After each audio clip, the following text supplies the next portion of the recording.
It was a cold, windy night when Emily decided to spend the evening alone at her new apartment. She had recently moved in and was excited to have some alone time to relax. The apartment was cozy, but as the night wore on, the wind outside picked up, making eerie howling sounds. Emily settled on the couch with a book, trying to ignore the unsettling noises. But as she flipped through the pages, she couldn't shake the feeling that something was off. It was as if the apartment wasn't as empty as it seemed. As she continued reading, Emily suddenly heard a faint creaking sound coming from the hallway. She froze, her heart skipping a beat. Was it just the old building settling, or was there someone else in the apartment? She strained her ears, trying to catch any further noise, but everything had gone eerily silent. Emily shook her head, telling herself it was nothing, but deep down, a seed of fear had been planted. She got up to check the hallway, her footsteps echoing in the quiet apartment. The door to her bedroom was slightly ajar, something she hadn't noticed before. Emily hesitated before pushing the door open, the hinges squeaking loudly in the silence. She reached for the light switch, but the bulb flickered before plunging the room into darkness. Her heart raced as she fumbled for her phone to use the flashlight. As the beam of light cut through the darkness, she saw something that made her blood run cold. A shadowy figure standing in the corner of the room, just out of reach of the light. It was tall, unmoving, and definitely not something Emily had left there. Her breath caught in her throat as the figure seemed to inch closer. Panic surged through Emily as she stumbled backward, nearly tripping over her own feet. The shadowy figure loomed closer, its presence overwhelming the small room. Without thinking, Emily turned and bolted out of the bedroom, slamming the door behind her. She didn't stop running until she was out of the apartment, down the stairs, and standing breathless in the cold night air. She could still feel the figure's gaze on her, even though she was outside. Emily never went back to that apartment alone again, and to this day, she wonders what or who was in that room with her that night. Emily moved out of the apartment a few months later, unable to shake the terror of that night. She tried to rationalize it. Maybe it was a trick of the light, maybe her mind was playing tricks on her. But no matter how hard she tried to convince herself, she knew deep down that what she saw was real.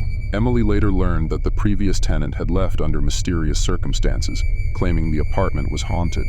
She never looked into it further, too afraid of what she might find. Some things, she thought, were better left unexplained. After that night, Emily never underestimated the power of fear. She learned to trust her instincts and never to ignore the feeling of being watched. The experience left her with a lasting sense of unease, especially when alone at night.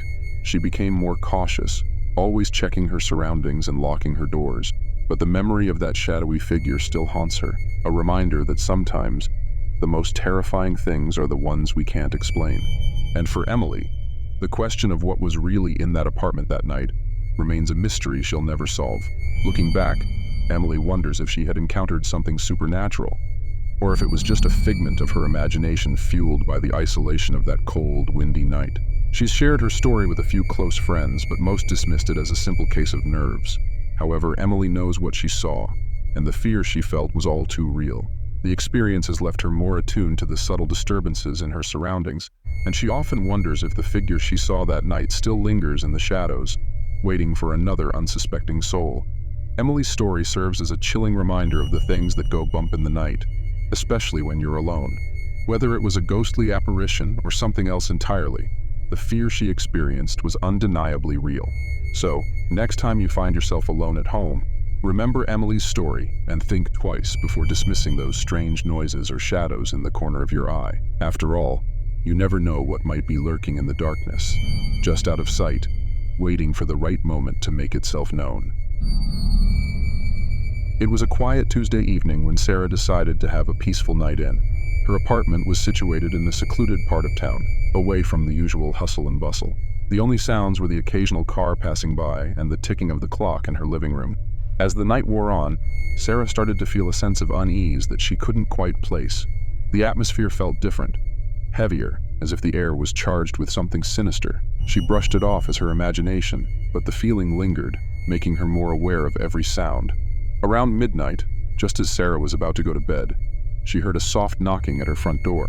It was odd, given the late hour, and she wasn't expecting anyone. She hesitated, unsure whether to answer or not.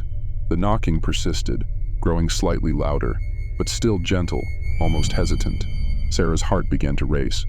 Who would be knocking at this hour? She slowly approached the door, her hand trembling as she reached for the doorknob. Peering through the peephole, she saw nothing but the empty hallway. There was no one there, but the knocking continued. Sarah's pulse quickened as she opened the door slightly, the chain still in place, and called out, "Hello? Is anyone there?" Silence. The knocking had stopped, and the hallway was eerily quiet. She closed the door, locking it firmly, and backed away, her mind racing. Just as she turned to head back to the living room, she heard it again. This time, the knocking was coming from inside the apartment. Sarah froze, her blood turning to ice. How was that possible? She lived alone. Panic set in as she realized the sound was coming from her bedroom. Gathering all her courage, Sarah grabbed a heavy book as a makeshift weapon and slowly approached her bedroom. The knocking grew louder, more insistent, as she neared the door. Her hand shook as she reached for the doorknob, and with a deep breath, she flung the door open. The room was empty, but the knocking continued, now coming from the closet. Sarah's heart pounded in her chest as she approached the closet door, her mind racing with terrifying possibilities. She reached out, hesitating for a moment before yanking the door open. To her horror, the closet was empty, but the knocking persisted, as if coming from the walls themselves. Sarah tore through her apartment, searching for the source of the knocking. It seemed to follow her, moving from room to room, always just out of reach. She checked every nook and cranny, but there was nothing. No hidden speakers, no trick walls, nothing that could explain the relentless knocking. Exhausted and terrified, she collapsed onto her couch, trying to make sense of what was happening. The knocking had stopped, but the silence was even more unnerving. Sarah felt like she was losing her mind, questioning her own sanity. Was she really alone, or was something playing a cruel game with her? Just as she began to calm down, the front door slammed shut with a deafening bang, making Sarah jump out of her skin. She raced to the door, but it was locked, just as she had left it. Fear gripped her as she realized that whatever was causing the knocking was now inside with her. She grabbed her phone to call for help, but the battery was dead. The knocking started again, this time coming from right behind her. Sarah spun around, but there was nothing there. She was trapped, alone in her apartment with something she couldn't see, but could definitely feel. The whispers began then, soft at first, but growing louder and more menacing. They seemed to be coming from all around her, filling the room with an oppressive presence. Sarah covered her ears, trying to block out the sound, but it was no use. The knocking had returned, more intense than before, shaking the very walls of her apartment. In a moment of sheer terror, Sarah screamed, "What do you want from me?" The noises stopped abruptly, leaving an eerie silence in their wake. Then, a cold, disembodied voice whispered in her ear, "You're not alone." Sarah fled the apartment that night, never to return. She couldn't bear the thought of spending another moment in that place where she was clearly not welcome. She moved in with a friend temporarily, but the fear stayed with her, gnawing at her every waking moment. She later discovered that the previous tenant had left abruptly, complaining of strange occurrences and feeling an unseen presence. Sarah's experience was enough to convince her that some places are truly haunted, and sometimes, the things that go bump in the night are not just in our imagination. Jessica loved her quiet evenings alone in her suburban home. With her husband frequently away on business trips, she had grown accustomed to the solitude. One night, after finishing her dinner, she settled in front of the TV, ready to unwind. The neighborhood was silent, save for the occasional chirping of crickets outside. But as she relaxed on the couch, she felt a strange sensation, like she was being watched. She glanced around, but there was nothing unusual. Shrugging it off, Jessica resumed watching her show. But the feeling of unease lingered, gnawing at the back of her mind. As the evening wore on, Jessica noticed the odd sensation growing stronger. It was as if a pair of eyes were fixated on her, following her every move. The feeling was so intense that she found herself constantly glancing over her shoulder. Then she heard it, a soft rattling sound coming from the window behind her. Startled, Jessica turned around, but saw nothing but the darkness outside. She got up and approached the window cautiously, peering out into the night.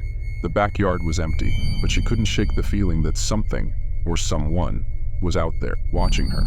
Trying to dismiss her growing fear, Jessica locked all the doors and windows before heading upstairs to bed. As she climbed the stairs, she heard a creak behind her. She stopped, holding her breath, but the house was silent again. Dismissing it as the old wood settling, she continued to her bedroom. But as she reached the top of the stairs, she noticed her bedroom door was slightly open, a door she was sure she had closed earlier. Her heart began to race. She slowly pushed the door open and peeked inside, but the room was empty, just as she had left it. Jessica climbed into bed, but sleep wouldn't come. The uneasy feeling had settled deep in her gut. As she lay in the darkness, she suddenly heard a soft, rhythmic sound, breathing. Her blood ran cold as she realized it wasn't her own. The sound was coming from the foot of the bed. Jessica didn't dare move, too terrified to even open her eyes. The breathing grew louder, closer, until it was right next to her ear. With her heart pounding in her chest, Jessica slowly opened her eyes, but there was nothing there. Only darkness and the oppressive sense of being watched. Panicked, Jessica bolted out of bed and turned on the lights. The room was empty, but the sense of dread was overwhelming. She grabbed her phone and called her husband, but the call wouldn't go through. Desperate to get out of the house, she rushed downstairs to grab her keys. As she reached the bottom of the stairs, she heard heavy footsteps above her, coming from her bedroom. Jessica's heart raced as she realized that whatever was in her house was now chasing her. She ran out the front door, not stopping until she was safely in her car, driving away from the house as fast as she could. Jessica didn't return to the house for days, too terrified to face whatever was lurking inside. When she finally did, she brought a friend with her for support. They found the house just as she had left it, but the atmosphere was different, heavier, darker, as if the walls themselves were watching. Jessica moved out soon after, unable to shake the feeling of being constantly observed. She never found out what was in the house with her that night, but the experience left her deeply scarred. To this day, she avoids being alone, especially in the dark. Jessica often wonders what would have happened if she hadn't left the house that night. Would the presence have revealed itself, or would it have continued to torment her in the shadows? The questions haunt her, but she knows she'll never have the answers. She's tried to forget, to move on, but the memory of that night lingers, a constant reminder that sometimes the things we can't see are the most terrifying. Jessica has since moved to a new home, but the fear remains, always at the back of her mind, ready to resurface at the slightest sound in the night. Jessica's story is a haunting reminder that sometimes our homes aren't as safe as we think. Whether it was a ghost, a spirit, or something else entirely, the fear she experienced was real. The feeling of being watched, the sounds in the night, and the oppressive presence, these are the things that nightmares are made of. So the next time you're home alone and you feel like you're being watched, don't brush it off too quickly. After all, you never know what might be lurking in the shadows, silently watching your every move.